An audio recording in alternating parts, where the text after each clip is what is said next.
अश्वत्थामा, ये क्या कर दिया तुमने? धृष्टद्युम्न!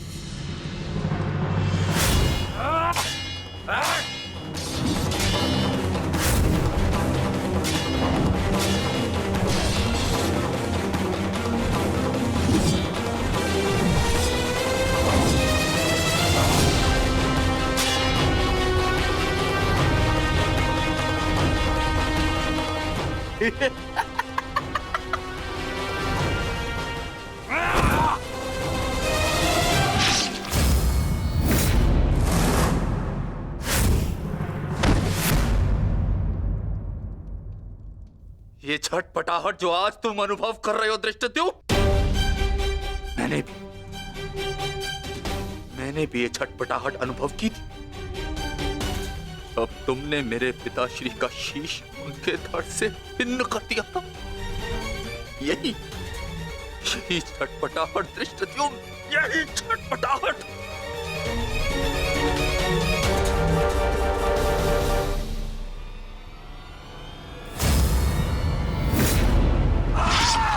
धृष्टद्युम्न, हटो हटाओ।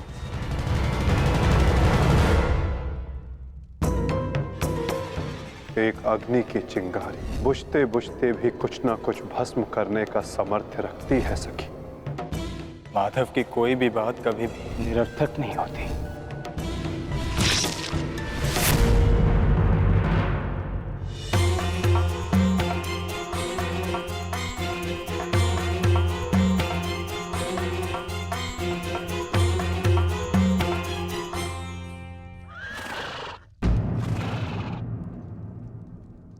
कौन है वहां?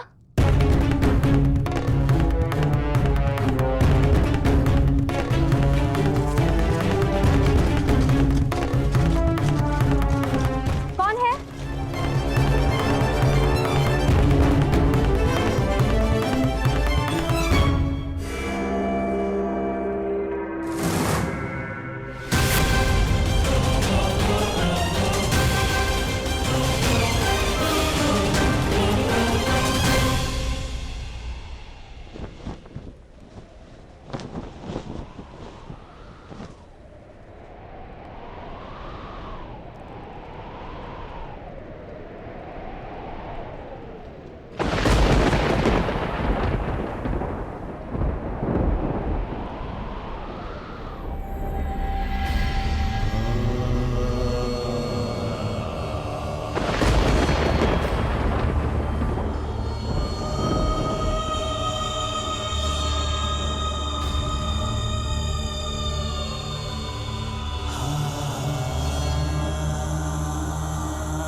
ये तो पांचाली का स्वर है।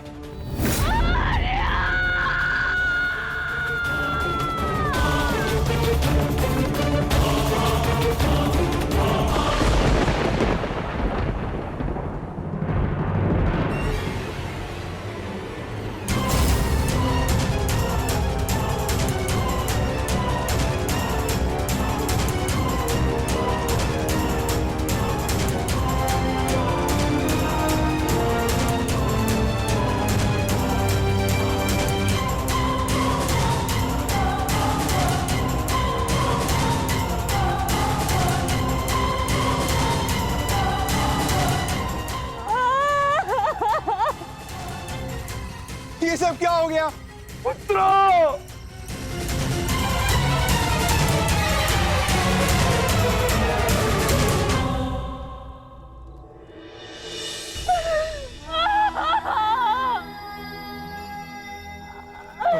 आपने कहा था कि अब और कोई मृत्यु नहीं होगी, तो क्या है ये सब?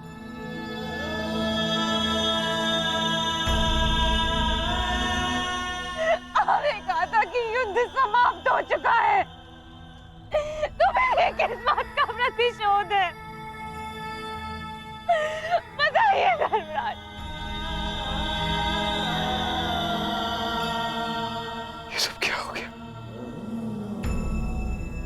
किसने किसने किया ये पांचाली? किसने? मैंने नहीं देखा,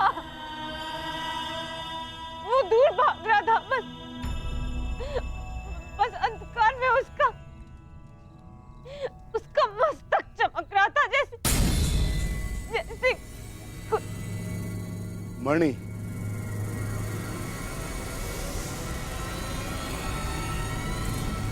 अश्वत्थामा,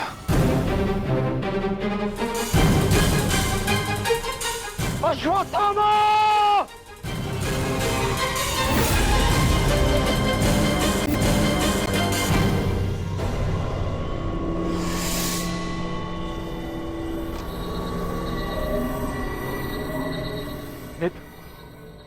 मित्र, हमारा प्रतिशोध पूर्ण हुआ मित्र।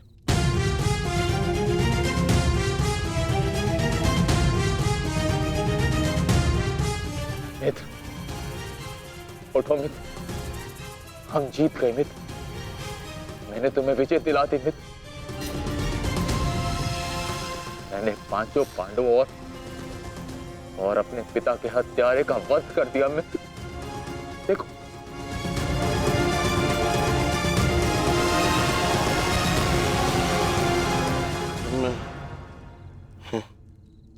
मैं उनका शीश देखना चाहता हूँ।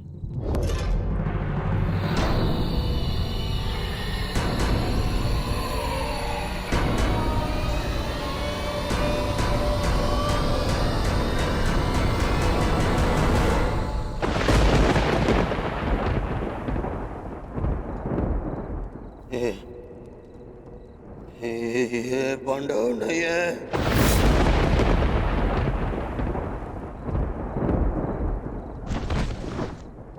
ये क्या किया मूर्ख? ये क्या कर दिया तुमने? ये पांडव नहीं है, ये पांडवों के पुत्र हैं। ये तुमने क्या कर दिया अश्वत्थामा? मेरे कुल को जल चढ़ाने वाला भी कोई शेष नहीं छोड़ा तुमने अश्वत्थामा। आज समझ में आ गया कि प्रतिशोध की अग्नि स्वयं को ही जला देती है। ये क्या कर दिया मैंने? नहीं मित्र। अश्वत्थामा!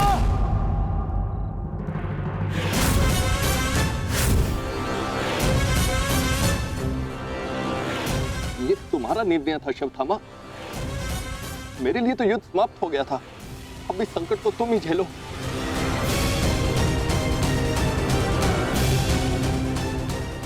अपनी मृत्यु के लिए सज्ज हो जाओ। मित्र, मुझे बचाओ मित्र।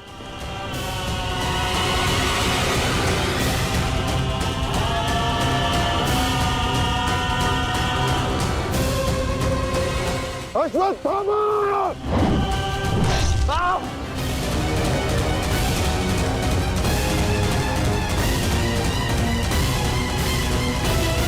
मित्र,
अरे पांडवों, सब साथ में प्रहार करते हो?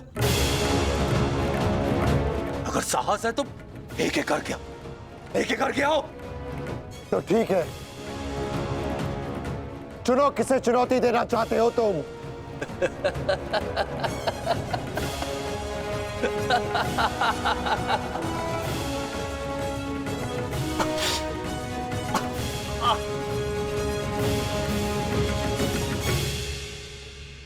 मैं धनुर्धारी हूं, इसलिए धनुर्धारी अर्जुन को चुनौती देता हूं।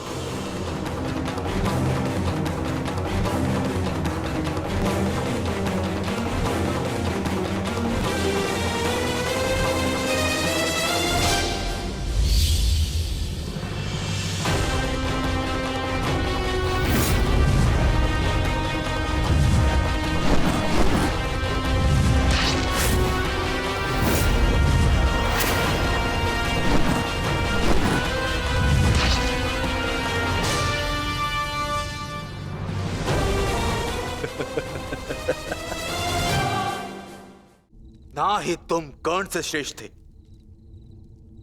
और ना ही मुझसे, परंतु पिताश्री इस सत्य का अनुभव कर ही नहीं सके।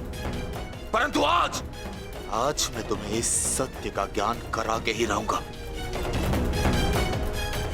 आज मैं वो कर दिखाऊंगा जो मित्र कर्ण भी ना कर सका, क्योंकि ना तो मुझ पे किसी श्राप की छाया है और ना ही किसी दायित्व का भार। मेरा केवल एक ही उद्देश्य है, प्रतिशोध। प्रतिशोध।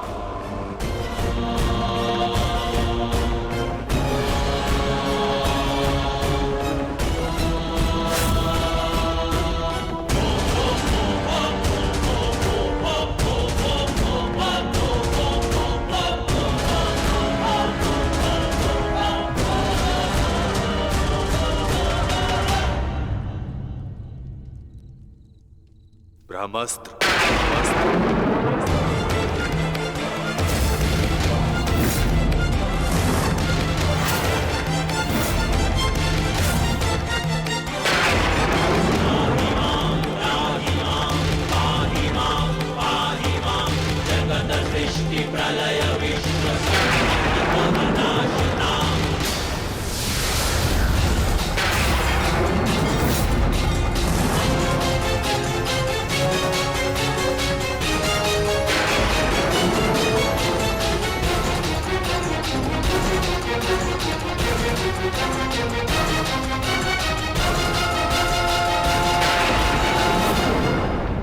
तुम्हें क्या लगता है कि ब्रह्मास्त्र ज्ञान केवल तुम्हें है?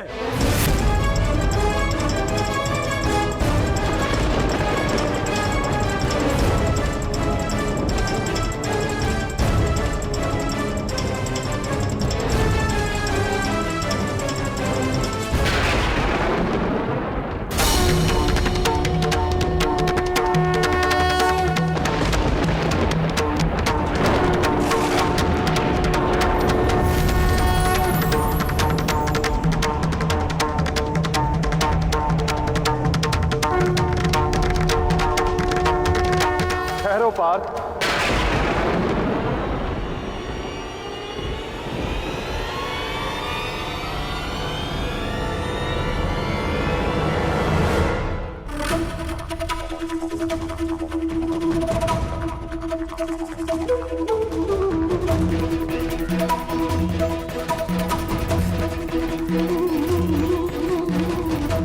पार्थ, यदि दो ब्रह्मास्त्र आपस में टकराए तो ये धारा जीवन विहीन हो जाएगी।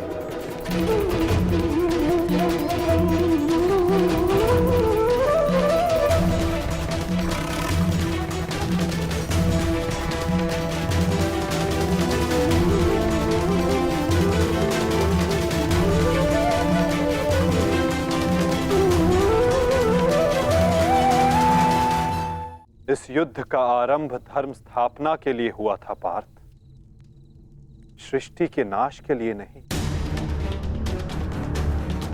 अपना ब्रह्मास्त्र वापस ले लो पार्थ।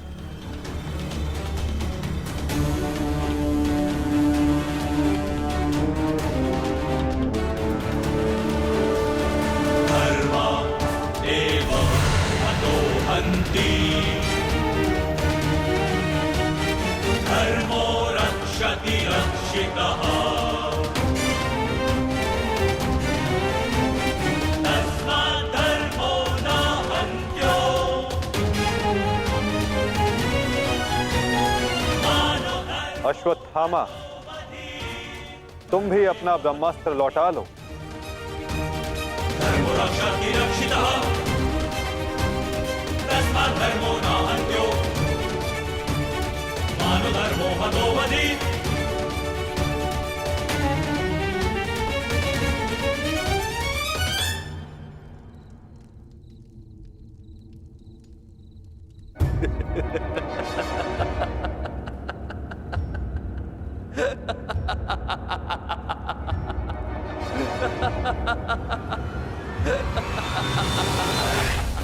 मुझे लगता था कि मेरे पिताश्री सबसे अधिक प्रेम मुझसे करते, अपने पुत्र से, परंतु नहीं। इसी क्षण ये ज्ञात हुआ कि वो अधिक प्रेम इस अर्जुन से करते।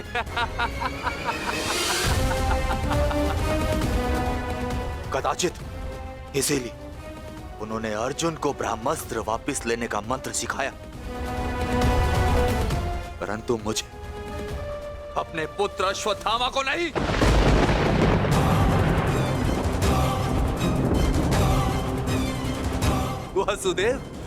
वासुदेव, मुझे ब्रह्मास्त्र वापस लौटाने का मंत्र नहीं आता। नहीं आता।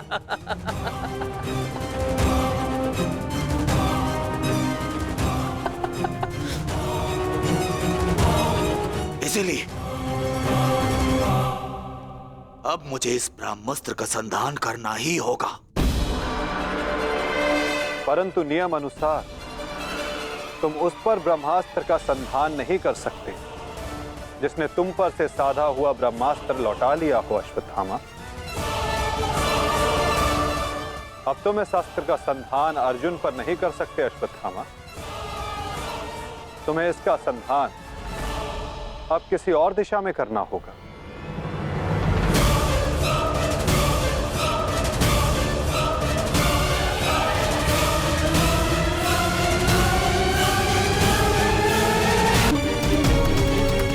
वासुदेव, इस युद्ध में हमारे नाश का कारण केवल आप हैं।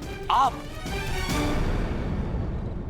महामहिम भीष्म से लेकर मेरे पिताश्री की मृत्यु तक, कर्ण के वध से लेकर मित्र दुर्योधन की पराजय तक, इन सब का कारण केवल आप हैं। केवल आप। तो क्यों ना इस ब्रह्मास्त्र का संधान मैं आपके ऊपर कर दूं और अपना और अपने पक्ष का प्रतिशोध लूं।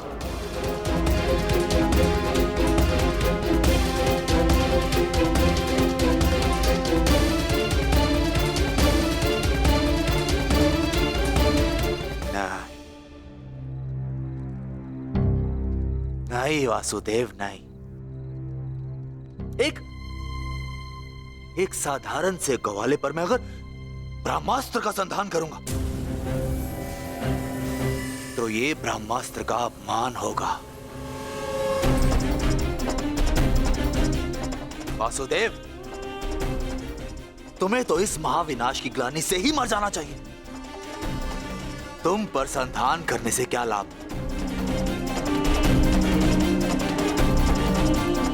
ज्येष्ठ भ्राता युधिष्ठिर, क्यों ना मैं इस ब्रह्मास्त्र का संधान तुम पर करूं?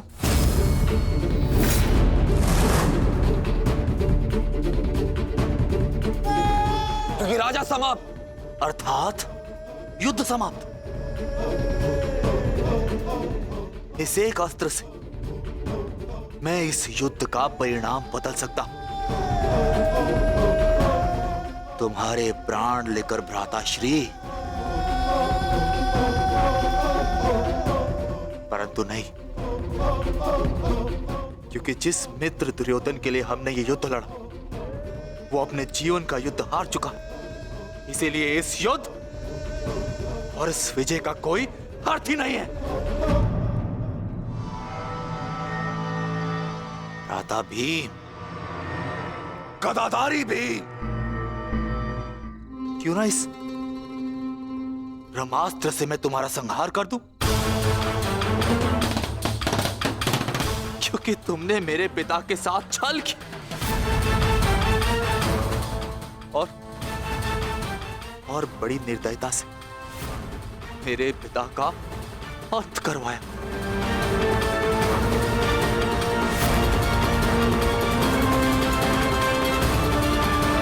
परंतु नहीं,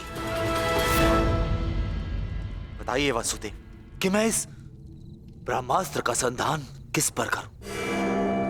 उत्तर दीजिए वासुदेव, उत्तर दीजिए।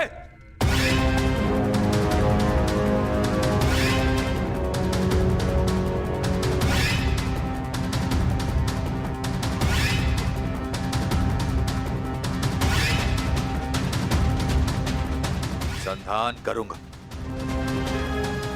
परंतु उस पर जिस पर संधान करने से मेरा वचन पूरा होगा, जो मैंने अपने मित्र दुर्योधन और अपने पिता की जल्दी देह के समक्ष दिया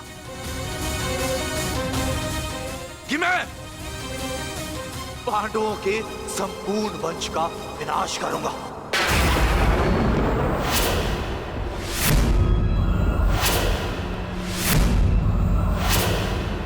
मैं द्रोण पुत्र अश्वत्थामा ये कामना करता कि मेरा ये ब्रह्मास्त्र गिरे उत्तरा के गर्भ पर, जहां पांडवों के वंश का अंतिम बीज पल रहा है। अश्वत्थामा!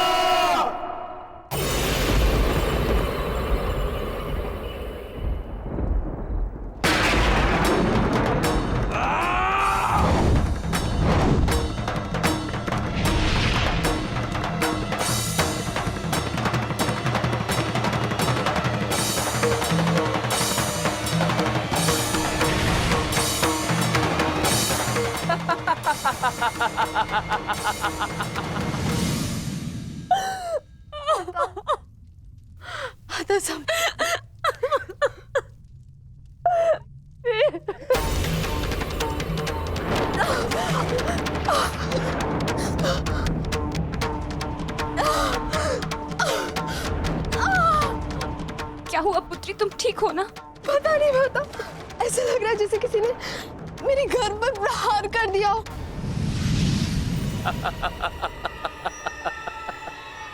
पांडवों के वंश का विनाश। अश्वत्थामा! ठहरो पांडवों, आज तुमने एक ब्राह्मण होने का धर्म त्याग दिया है। अश्वत्थामा, अपने इस दुष्कर्म के कारण आज तुम ब्राह्मण नहीं रहे, अपितु एक राक्षस बन गए हो।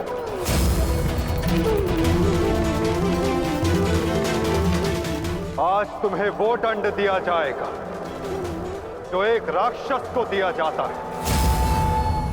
तुम्हें अपने दुष्कर्मों का परिणाम भुगतना होगा अश्वत्थामा। परंतु माता, उत्तरा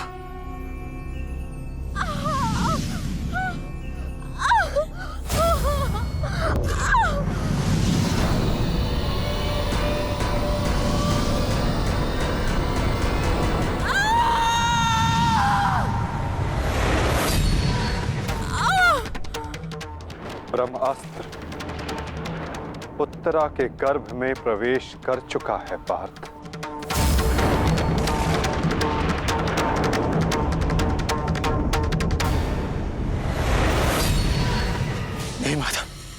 ब्रह्मास्त्र का प्रहार कभी व्यर्थ नहीं जाता पार्थ। और उत्तरा की कोख में पल रहे नवजीवन के प्राणों पर यदि कोई संकट आया तो ये संकट केवल उसके प्राणों पर नहीं, उसके भविष्य पर नहीं, अपितु समस्त संसार के भविष्य पर आएगा पार्थ।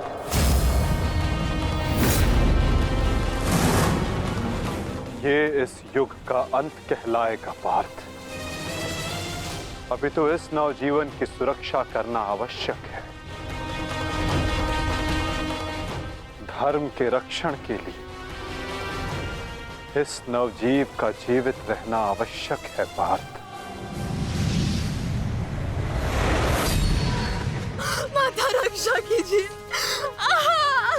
मेरी संतान पे कोई संकट आ रहा है। माता रक्षा कीजिए, रक्षा कीजिए। कुछ कीजिए माधव, ऐसा अनर्थ मत होने दीजिए।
अभी ये बालक सुरक्षित है।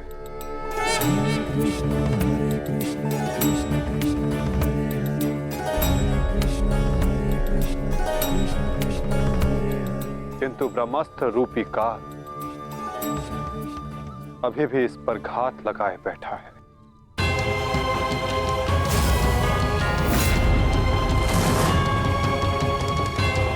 इसलिए मैं स्वयं इस बालक की सुरक्षा और इसका मार्गदर्शन करूंगा।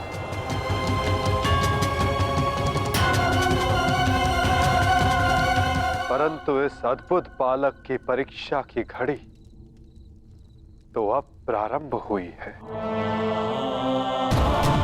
एक योद्धा की भांति इस बालक को इस संसार में जन्म लेना होगा, जो धर्म के मार्ग को प्रशस्त करेगा। एक योद्धा इस संसार में आने के पश्चात युद्ध लड़ता है, किंतु इस बालक को जन्म लेने के लिए संघर्ष करना होगा।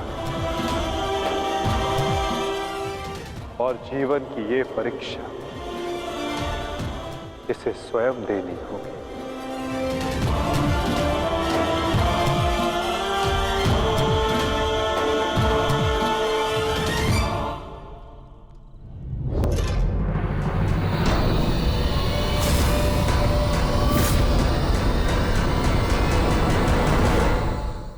तुमने सीमा पार कर दिया अश्वत्थामा। अब मैं तुम्हें जीवित नहीं छोड़ूंगा। सच हो जा मरने के लिए अश्वत्थामा।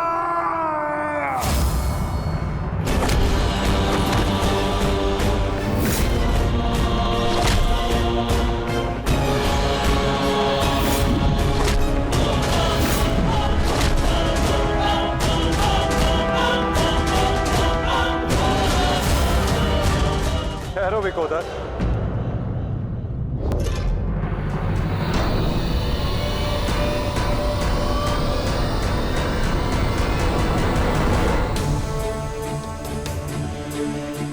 अश्वत्थामा तुम्हारा गुरु पुत्र है और जन्म से एक ब्राह्मण भी। इसकी हत्या का पाप तुम अपने सर पर ना लो विकोदर।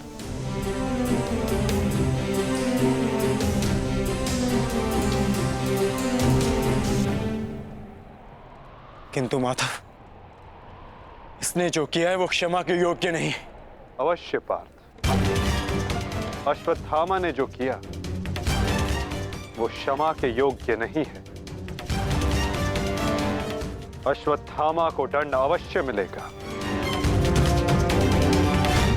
ऐसा दंड कि आने वाला संसार सदा स्मरण रखे कि मूर्खता और खीज में किया गया कर्म सदा विनाशकारी सिद्ध होता है।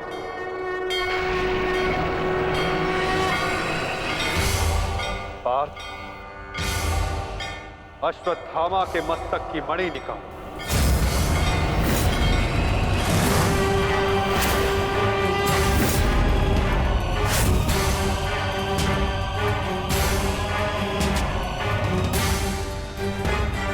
नहीं वासुदेव, आप ऐसा नहीं कर सकते। देना है तो मुझे मृत्यु दंड दीजिए वासुदेव, परंतु ऐसा मत कीजिए। तुम वीर गति पाने के योग्य नहीं हो अश्वत्थामा। तुमने जो किया है उसका दंड तुम आजीवन भुगतोगे।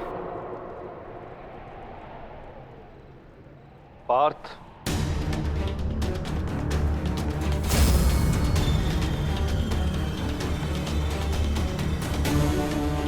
रुक जाओ अर्जुन। अर्जुन, मैंने कहा मेरे पास मत आओ। रुक जाओ।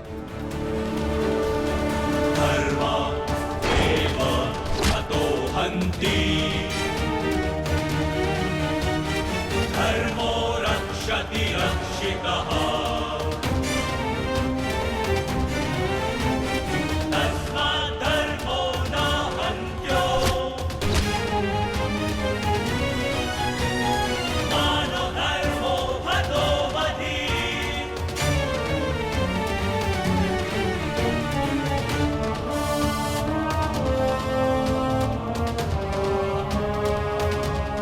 अर्जुन नहीं, नहीं अर्जुन। धर्मो रक्षति रक्षितः। नहीं अर्जुन, नहीं अर्जुन। मानो धर्मो हतो वधि। अर्जुन नहीं, नहीं अर्जुन।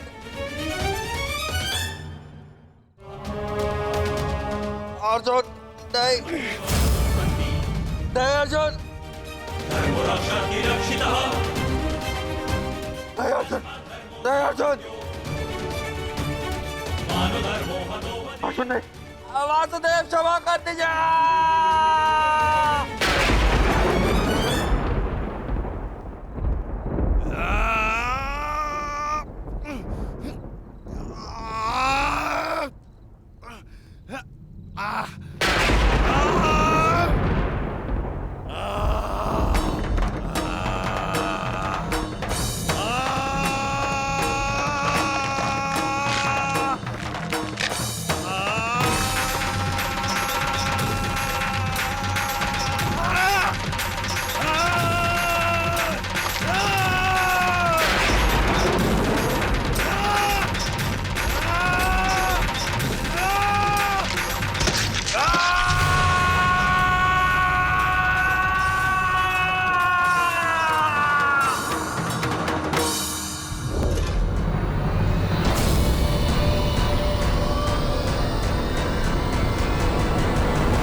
मैं तुम्हें श्राप देता हूं अश्वत्थामा,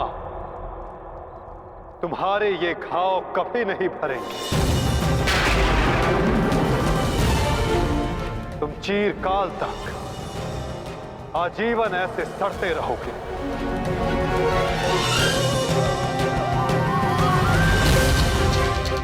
ये घाव लिए तुम जीते रहोगे अश्वत्थामा, और कलयुग तक समस्त संसार को संदेश दोगे कि पाप का भार असहनीय होता है। नहीं नहीं नहीं नहीं नहीं वासुदेव, वासुदेव मुझे क्षमा कर दीजिए, मुझे मृत्यु दे दीजिए वासुदेव, परंतु ऐसा मत कीजिए। नहीं गुरुपुत्र, अब से तुम्हारा जीवन ही तुम्हारा दंड है।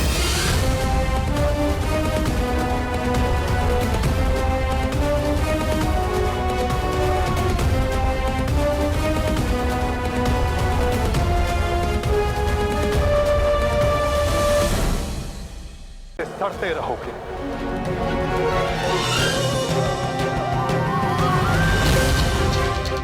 ये घाव लिए तुम जीते रहोगे अश्वत्थामा, और कलयुग तक समस्त संसार को संदेश दोगे कि पाप का भार असहनीय होता है।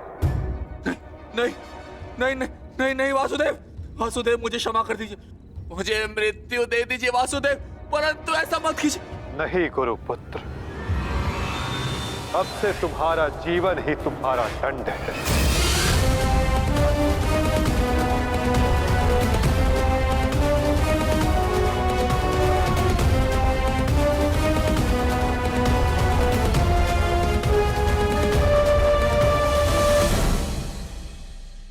अनुसार तुम उस पर ब्रह्मास्त्र का संधान नहीं कर सकते जिसने तुम पर से साधा हुआ ब्रह्मास्त्र लौटा लिया हो अश्वत्थामा। अब तुम इस अस्त्र का संधान अर्जुन पर नहीं कर सकते अश्वत्थामा। तुम्हें इसका संधान अब किसी और दिशा में करना होगा।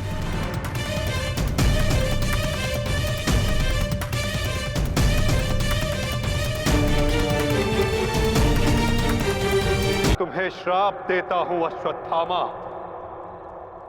तुम्हारे ये घाव कभी नहीं भरेंगे।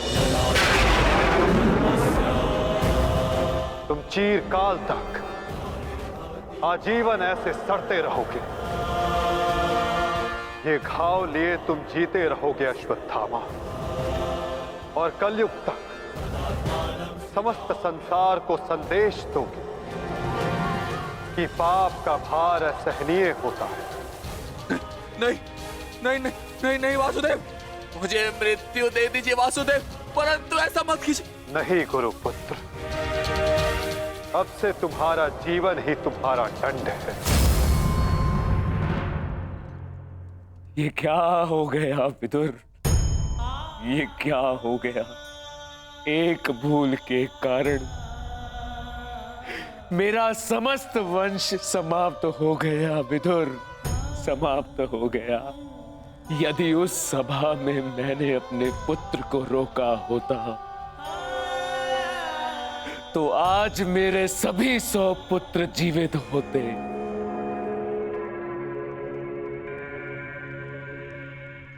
किंतु अब समय आ गया है पश्चाताप करने का। जाओ विदुर, और पांडवों को जाकर संदेश दो कि वो आकर अपना राज्य ग्रहण करें, और भीम से कहना कि वो मेरी सभा में आने से पूर्व वो मेरे समक्ष आए।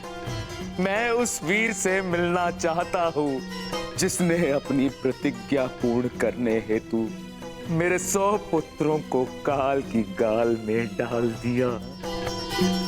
जाओ विदुर, जाओ।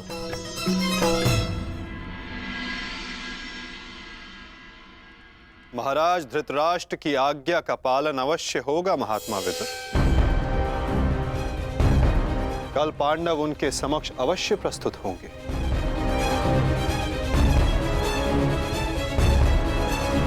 और विकोदर भीम भी।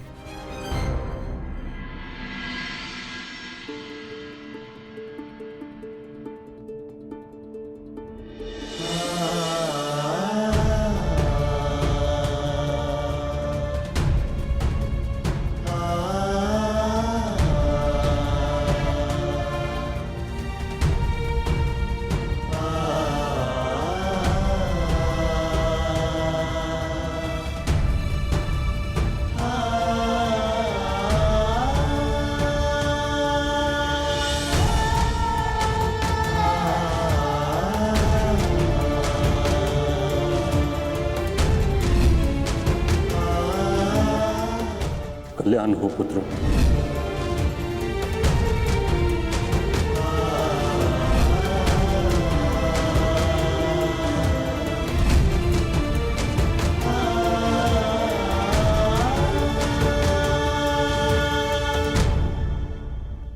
धर्मराज,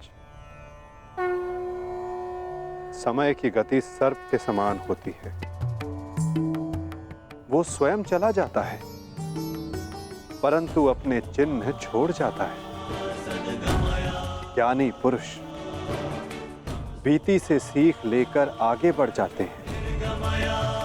भूतकाल का स्मरण करके वो अपने वर्तमान और भविष्य को समाप्त नहीं करते। अब समय आ गया है अपना अधिकार लेने और प्रजा को उसका अधिकार दिलाने का। धर्मराज, तुम धर्म युद्ध जीत चुके हो, अब धर्म की स्थापना करो। धर्मराज, आगे बढ़ो।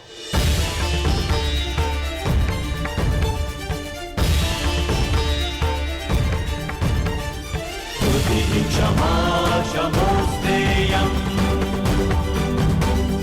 शौचमिन्द्रिय निग्रहा क्षमा क्षमोस्तेयम् शौचमिन्द्रिय निग्रहा निर्विद्या सत्यं क्रोधो दशकं धर्मलक्षणम्। स्वागत है सम्राट। महाराज धृतराष्ट्र आप सभी की प्रतीक्षा कर रहे हैं।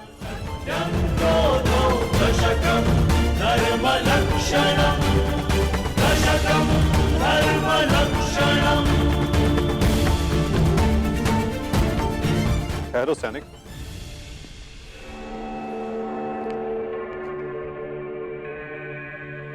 मुझे युवराज दुर्योधन का कक्ष देखना है। आइए वासुदेव।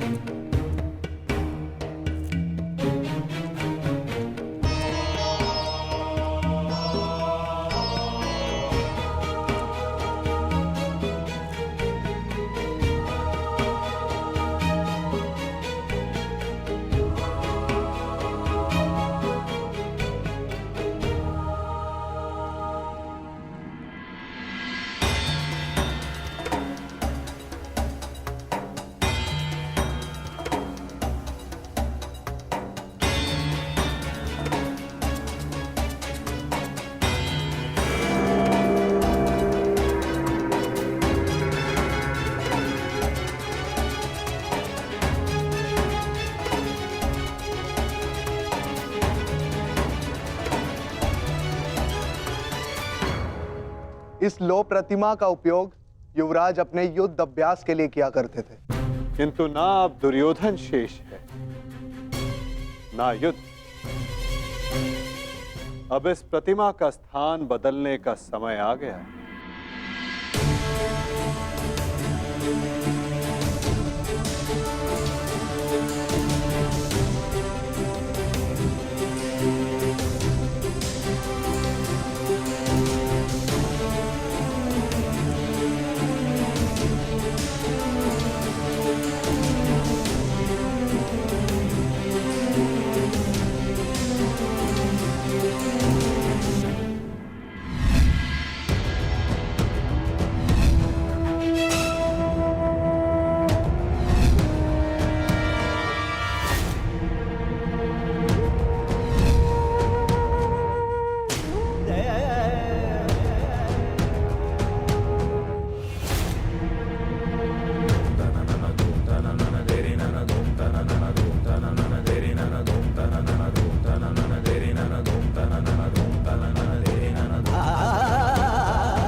ये वही सभा है जो भारत के सबसे वीर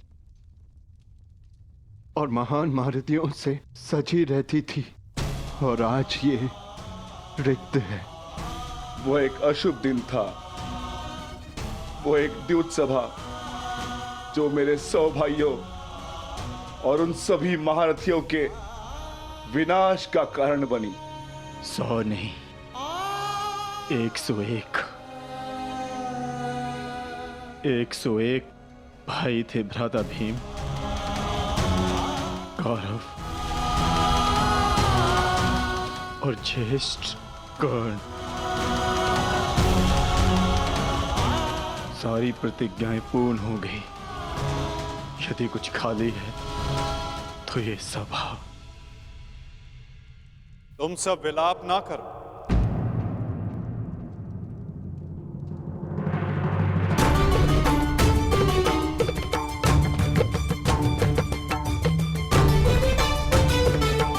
तुम सब ने धर्म के लिए युद्ध लड़ा, ऐसा कुछ नहीं किया जिसके कारण तुम्हें पश्चाताप अनुभव हो। ठीक कहा वासुदेव।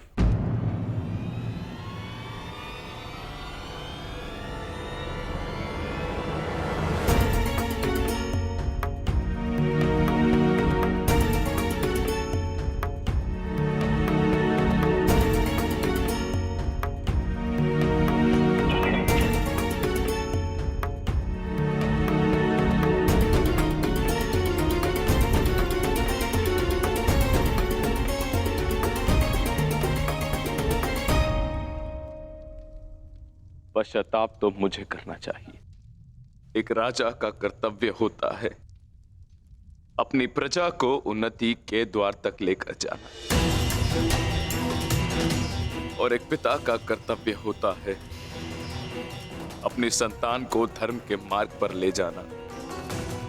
परंतु मैं दोनों में से एक भी कर्तव्य का निर्वाह उचित रूप से ना कर सका।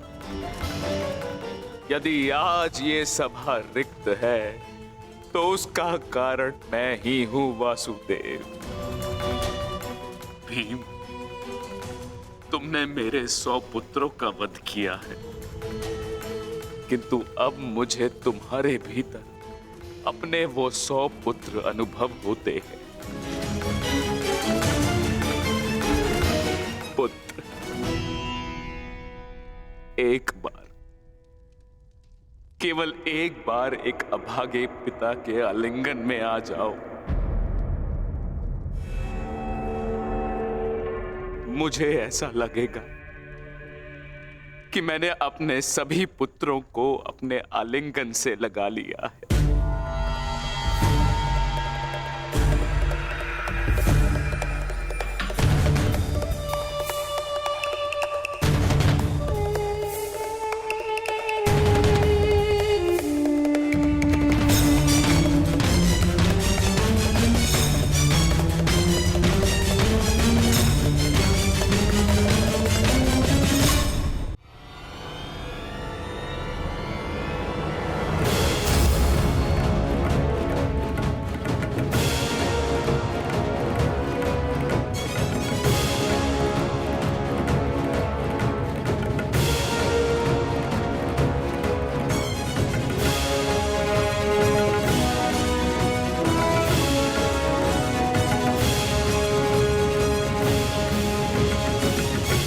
तुम्हारे अंदर 100 हाथियों का बल है ना भीम, और मेरी भुजाओं में भी मेरे 100 पुत्रों का वध करते हुए तुम्हें तनिक भी पीड़ा नहीं हुई भीम? तनिक भी हृदय नहीं कांपा तुम्हारा अपने भ्राताओं का वध करते हुए?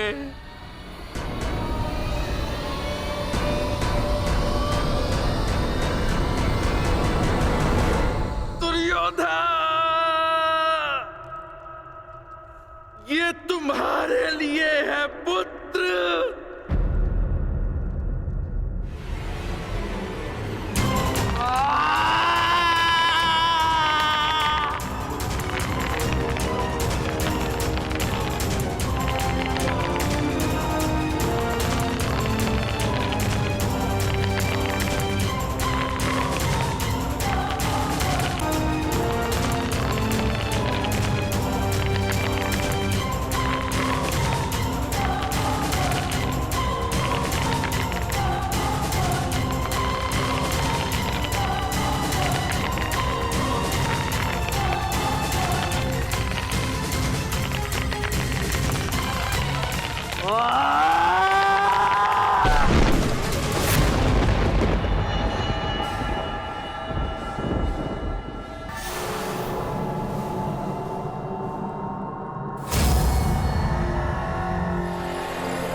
अंत है भीम, अंत है, अंत है, अंत है।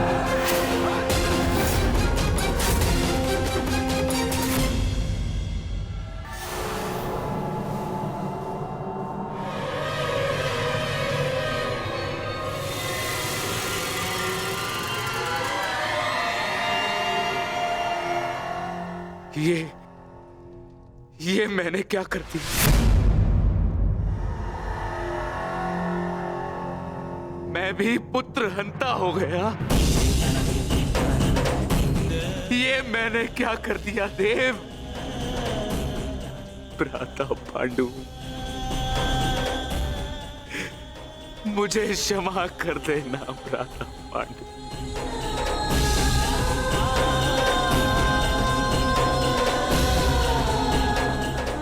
प्रतिशोध की ज्वाला ने मेरे विवेक को हर लिया। क्षमा कर मुझे।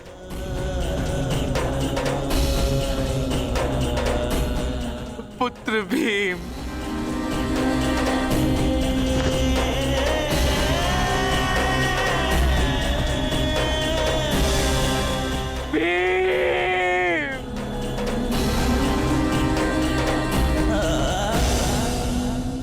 आपने उचित कहा महाराज। जब मनुष्य का विवेक हर जाता है तो उसके पांव स्वतः ही पाप की ओर बढ़ जाते हैं। किंतु अभी समय नहीं आया है महाराज कि आप अपने भाई से क्षमा मांगे। आपके पुत्र विकोदर भीम अब भी जीवित हैं।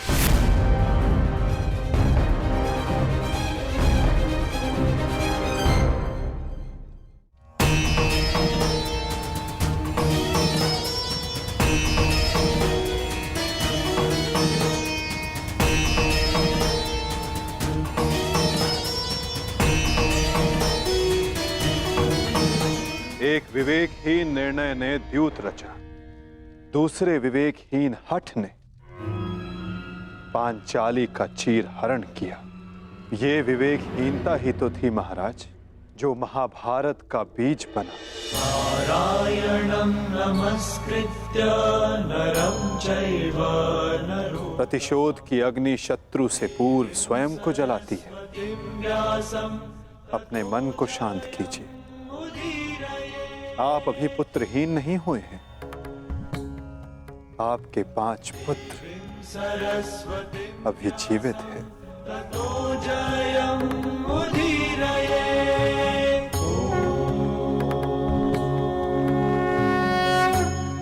अपने मन की अग्नि को शांत कीजिए। किंतु मेरे मन की अग्नि शांत नहीं होगी वासुदेव।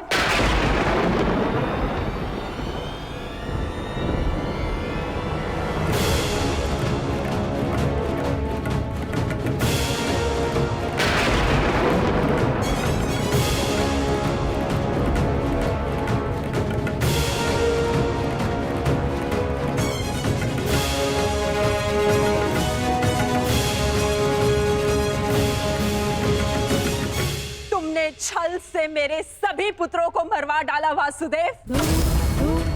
मैंने प्रयास किया कि मेरा एक पुत्र शेष रह जाए, परंतु उस प्रयास को भी तुम्हारे छल ने भंग कर दिया। श्री बलराम को भी अपने कपट में उलझाकर मौन करवा दिया तुमने, परंतु इस माता की ममता अब मौन नहीं रह सकती। तुम्हारे छल से मेरे कुल का नाश हुआ है वासुदेव।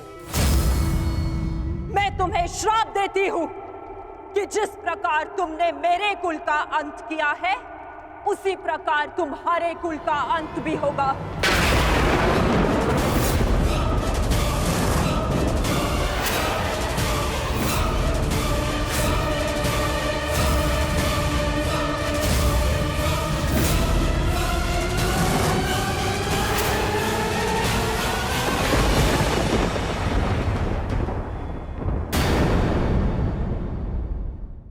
देती हूं कि जिस प्रकार तुमने मेरे कुल का अंत किया है, उसी प्रकार तुम्हारे कुल का अंत भी होगा।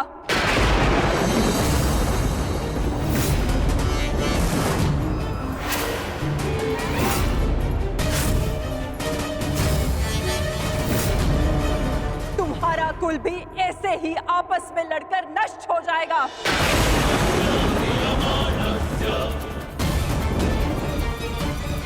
मैं भाग्यशाली हूँ कि मेरे नेत्रों पर पट्टी बंधी है और मैं ये सब नहीं देख पाई, परंतु तुम ये महाविनाश अवश्य देखोगे। तुम स्वयं अपने कुल के महाविनाश का प्रारंभ करोगे वासुदेव।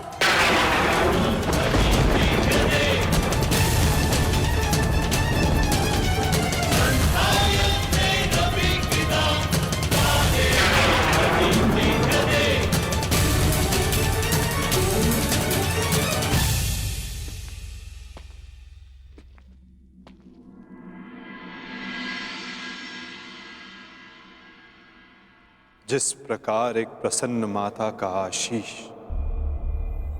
संसार में कोई नहीं रोक सकता, उसी प्रकार एक दुखद माता का श्राप संसार में कोई नहीं टाल सकता।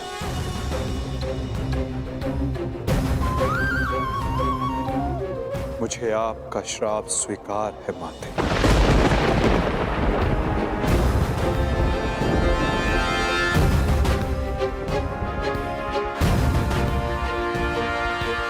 किंतु क्या आपको ज्ञात है कि इस युद्ध का सत्य क्या है? क्या आप जानती हैं कि इस महाविनाश, इस महायुद्ध का वास्तविक रूप क्या है?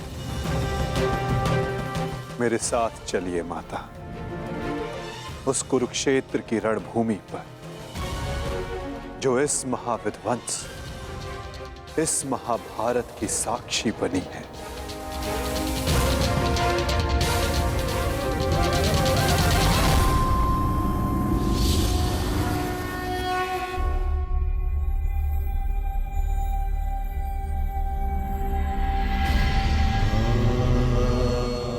ये दुर्गंध कैसी वासुदेव?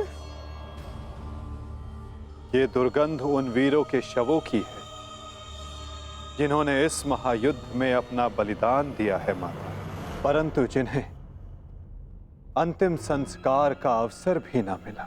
ये दुर्गंध यहाँ हुए भीषण संहार के एक एक क्षण का अनुभव करा रही है मुझे। तुमने छल से मेरे एक एक पुत्र का वध कराया है वासुदेव। अपने दिए गए श्राप पे मुझे कतई भी पश्चाताप नहीं है। इस युद्ध से किसी को कुछ प्राप्त नहीं हुआ। ये युद्ध सबके लिए दुर्भाग्य ही साबित हुआ है और तुम्हारे लिए भी ये दुर्भाग्य ही साबित होगा। और आज मेरे श्राप के रूप में तुम भी उस युद्ध से दुर्भाग्य ही लेकर जाओगे। जब आप मुझे अपराधी मान ही चुकी हैं, जब आप मुझे दंड दे ही चुकी हैं, तो आप मेरा कोई स्पष्टीकरण भी स्वीकार नहीं करेंगी माता।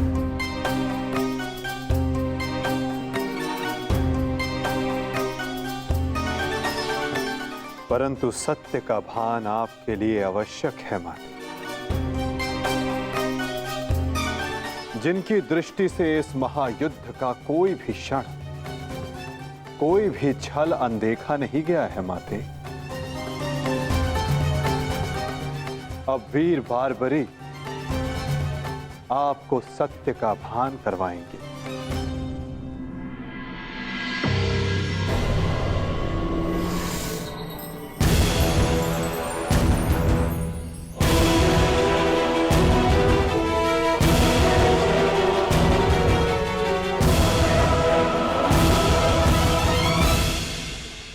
अब आपके समक्ष वीर बारबरीक है गांधार पुत्री, जो आपके पौत्र भी हैं, जो इस युद्ध के एकमात्र दर्शक हैं।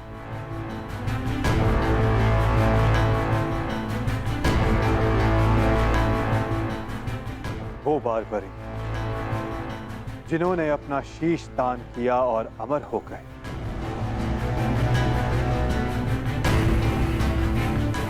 अब वही आपको सत्य का ज्ञान करवाएंगे।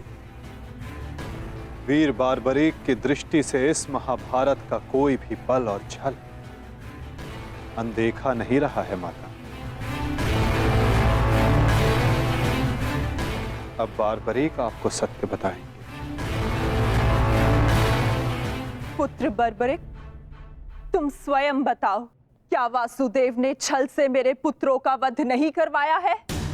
यदि तुमने इस युद्ध का एक एक क्षण निष्पक्ष होकर देखा है तो बताओ, कौरव वंश के वट वृक्ष महामहिम भीष्म, जिन्हें इच्छा मृत्यु का वरदान था, क्या वासुदेव ने उन्हें अपने छल से धराशाही नहीं करवाया है? क्या वासुदेव ने द्रोण पुत्र अश्वत्थामा की मृत्यु का छल रचकर आचार्य द्रोण का वध नहीं करवाया है? क्या मेरे पुत्र दुर्योधन की रक्षा कर रहे उसके मित्र कर्ण को छल से नहीं मरवाया है वासुदेव ने? पुत्र दुर्योधन पर युद्ध के नियमों के विरुद्ध जाकर प्रहार किया गया, क्या वो वासुदेव का छल नहीं था? मेरे समस्त 100 पुत्रों के वध का कारण केवल वासुदेव है। क्या ये भी सत्य नहीं है बार्बरिक?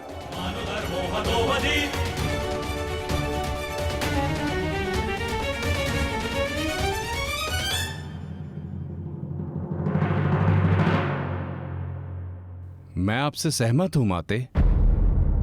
ये सब स्वयं वासुदेव ने करवाया।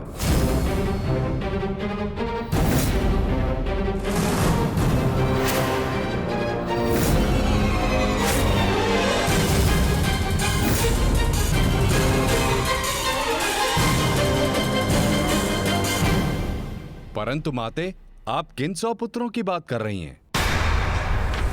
कौन भीष्म, कौन कर्ण, कौन द्रोण और कौन अभिमन्यु?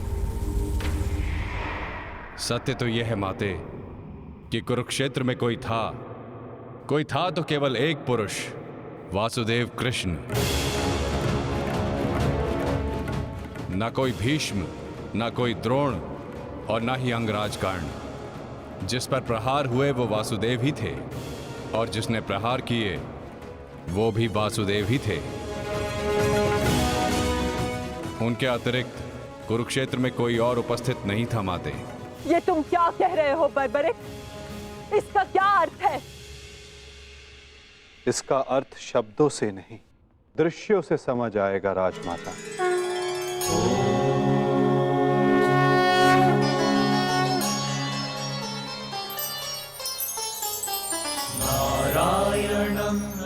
इस युद्ध के प्रारंभ से अंत तक हर प्रहार मैंने किया और हर प्रहार मैंने ही सहा।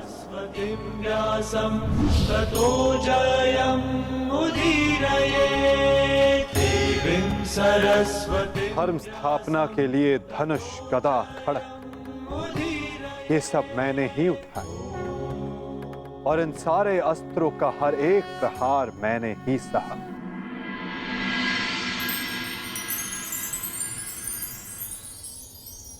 बाण चलाने वाला मैं ही था।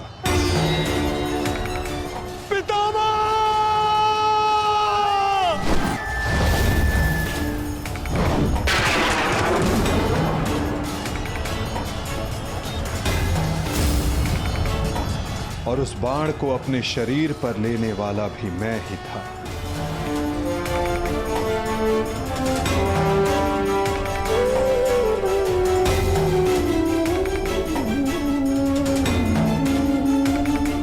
महामहिम भीष्म के रूप में भी मैं ही था और अर्जुन के रूप में भी मैं ही था।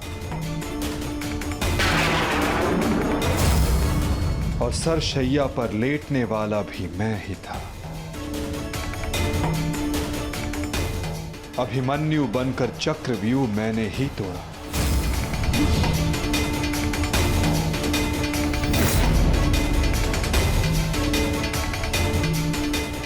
वापस आओ अभिमन्यु, लौट आओ, व्यूह में प्रवेश मत करो। विश्वास कीजिए दात्री, मैं इस चक्रव्यूह को तोड़ सकता हूं, और यदि मेरा सर कट भी जाए तब भी आपका सर गर्व से उठा रहेगा। और उस दिन मुझे ही घेर कर मारा गया।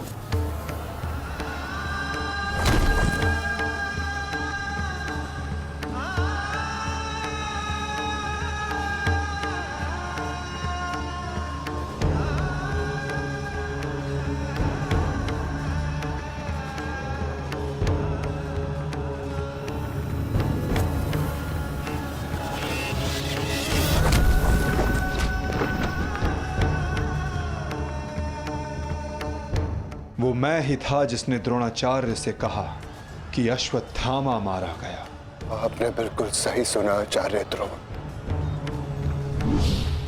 अश्वत्थामा मारा गया। द्रोणाचार्य के रूप में अस्त्र त्यागने वाला भी मैं ही था।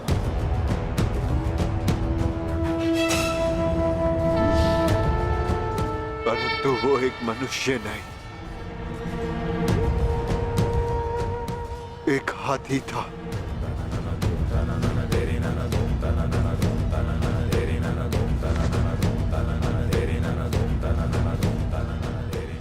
अश्वत्थामा! और दृष्टद्युम्न बनकर मैंने ही स्वयं पर प्रहार किया।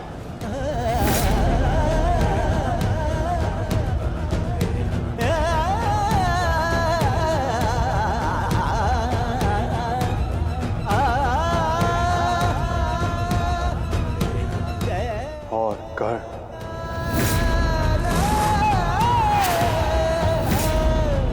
कर्ण के रूप में मैंने ही अपना कवच अपने शरीर से अलग किया।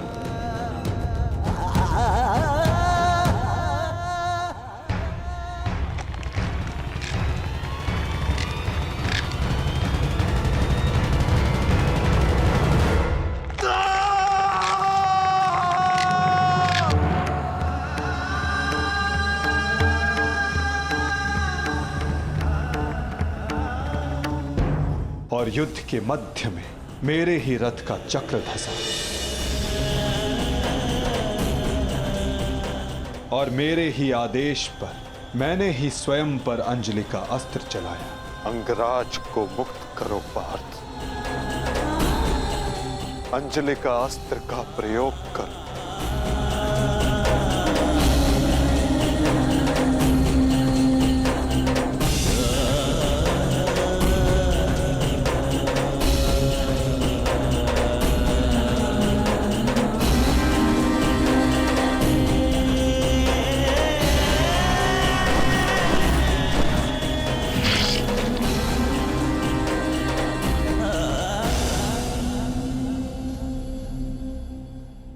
दुर्योधन के रूप में मेरी ही जंघा पर प्रहार करके मेरा ही अंत किया गया।